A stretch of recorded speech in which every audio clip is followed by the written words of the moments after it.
Day 1 pa lang at hindi na agad nagkasundo ang dalawang panels. Gusto kasi ni lead prosecutor Jervil Luistro na payagan siyang ilatag na ang 4 na articles of impeachment at basahan ng sakdal si VP Sara.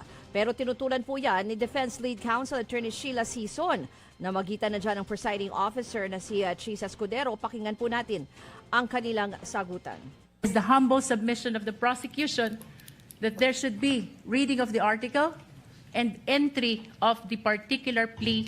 I think the question, Your Honor, is very simple. As I have It's mentioned, answerable Your by Honor. Yes or no, Your Honor. Rule Is the 7, lead prosecutor, Rule 9, is the lead Let prosecutor this not be a debate between the requesting councils. for the respondent accused to Counsel be for arraigned, Your respondent, Honor? and avoid asking questions from the counsel for the prosecutor.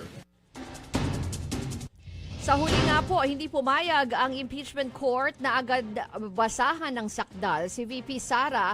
Ayon kay Escudero, nasa record naman na ang articles of impeachment at babasahin lang daw ang bawat article sa dulo ng paglilitis kapag boboto na ng kanilang hatol ang senator judges. Tulad nga po ng paliwanag dun sa side ng defense kasi sinabi na nga nila na nire-represent na ng mga abogado itong si VP Sara, gayon din daw. At nagsumiti naman ng kanyang answer yung itong si Vice President. Dagdag pa ni Attorney Michael Poa naman, abala raw ang bise sa paghahanda sa Super Typhoon Inday kaya hindi po siya nagpakita dyan sa unang araw ng impeachment trial.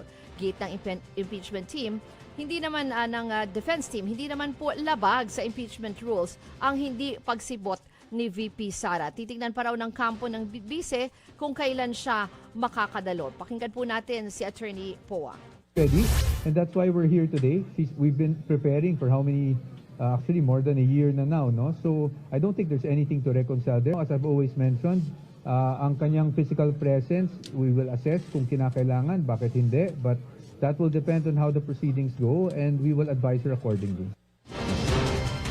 Bago pa man magsimula ang impeachment trial, naglabas na po ng pahayag si VP Sara. Iginit niyang may karapatan ang akusado na katawanin ng abogado sa paglilitis. Dagdag pa ng bise, kundi man siya personal na humarap sa paglilitis, hindi raw ito nangangahulugang umiiwas siya sa pananagutan. Tingin ng ilang House prosecutors, karapatan ni VP Sara na hindi dumalo sa paglilitis. Pero pinapakita lang daw nito ang level ng respeto niya sa impeachment court. Narito ang pahayag ng prosekusyon.